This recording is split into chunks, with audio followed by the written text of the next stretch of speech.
Wow, I just spent a solid hour on my phone because I was looking at video ideas and forgot what I was doing. What's up, YouTube? It's Josh. I'm back again with another video, and I decided to make this because I was actually waiting on a call back from a job that I applied to, but they haven't called me back and it's been 2 hours, so I guess I'm working on my side hustle. Alright, but for real though, this video is going to be about what I intend on majoring in college. So as most of you know, I'm a current high school senior. I graduate tomorrow, and I will be attending Dartmouth College in the fall. I applied as a cognitive science and classics major, but I also have, or as a cognitive science and classics double major, but I also have interest in computer science, a little bit of linguistics. Economics might be cool if I want to go into finance and sell out in the future. And also film and media studies. That sounds really cool to me considering I'm doing YouTube. Alright, so the main reason I wanted to make this video is to show that there's more majors in college than just biology, chemistry, English, and the basic core majors, you know? Like, I feel like everyone, when they apply to college, it's always like, oh, I want to major in chemistry, I want to major in bio because I want to be pre-med, or I want to major in business or something like that. And I'm here to tell you that there's more majors than that, and you might actually want to try some of the things I want to talk about. So yeah, I get it. You're not going to my college and you probably don't have the exact same majors, or you don't know where you're going to college yet. But here's my perspective on it. If you do a little bit more research and exploring on the majors that you want to explore in college, then I think you'd be wasting a lot less classes trying to figure out what you like and actually go more into the meat of things that you're passionate about. And yeah, we're at the age in our lives where we're still trying to figure ourselves out, and that's totally fine.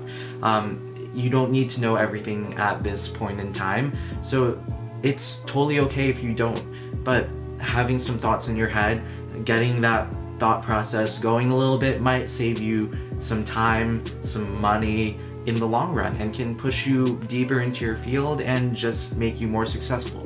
So that's what I'm going to be talking about.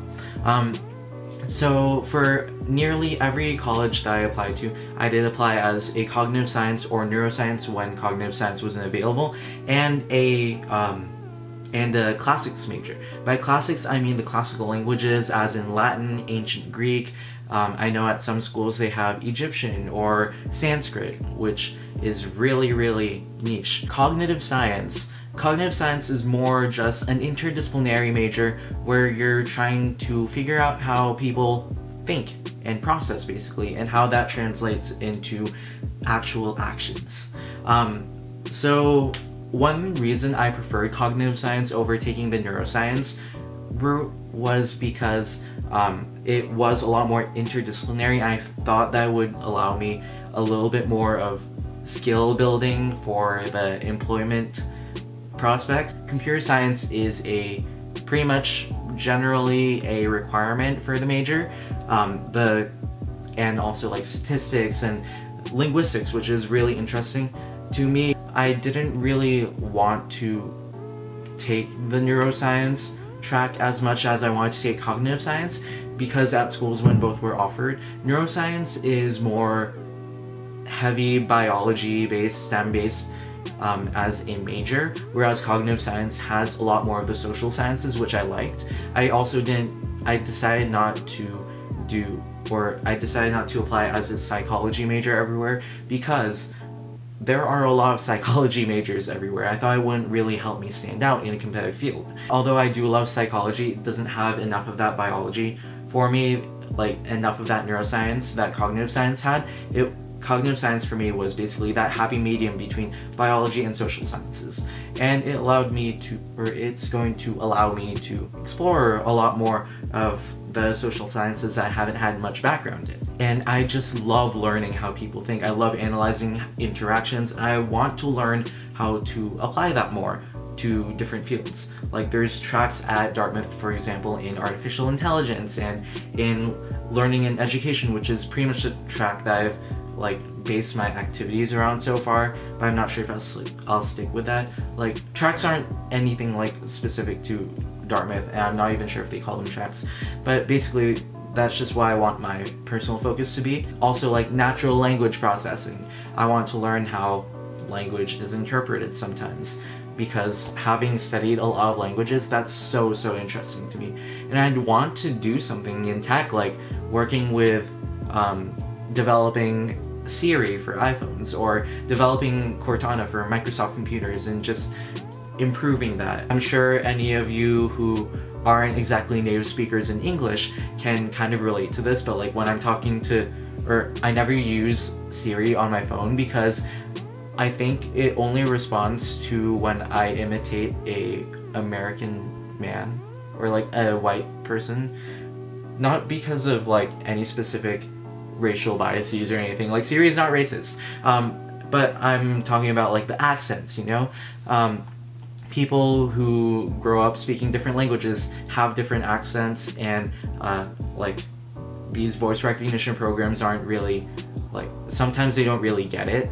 So that's something that's interesting to me. I want to understand why, what changes the inflection, what changes the processing of our language. As for classics, classics are something that's been really interesting to me throughout high school. I took Latin for the first time in 8th grade, and I stuck with it because I just absolutely loved it. And also I took Ancient Greek for a year in sophomore year, but never again, because I intend to continue it again in college, but like it wasn't offered that much, or like it wasn't offered past the introductory level in my school, so I couldn't continue in that. But as for Latin, I think what was really interesting to me was because it's not a language that's spoken verbally anymore, really, it was more reading and understanding stylistic means. And I think that made me a lot better of a writer, because it made me realize that like classical poets, for example, would frame ideas and phrases and sentences in a specific way to exert or to extract a certain kind of effect. And I think that was really interesting to me.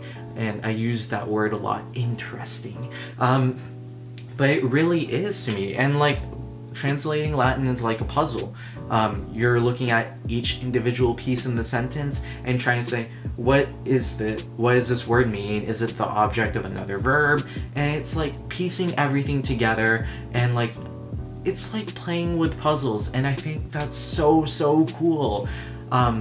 And it's really a unique experience that you won't have with any other language, because there's no focus on speaking it. So it's a lot of focus on stylistic things, and it just teaches you how to think. If I didn't take Latin, my writing wouldn't be as complex as it is, or it wouldn't be as stylistically pretty, or it wouldn't sound as well, or it wouldn't be as clear. And I think I benefited a lot from that. Writing is such an essential skill, and if there's any way I can improve that, I think it's necessary, because it applies to every single field that you're in. Regardless of whether you're in a STEM field, or if you're in business, or really in anything, it's just so necessary. My other interests are in computer science and economics a little bit, because I just think those fields are practical and useful. I need to like give myself a little bit of background in there if I want to go into something like tech or entrepreneurship, which is also an avenue I'm considering. And finally, film and media studies. Like that's a major that I'm also considering, because like as a double major, cognitive science is definitely going to be a major that I'm going to be doing.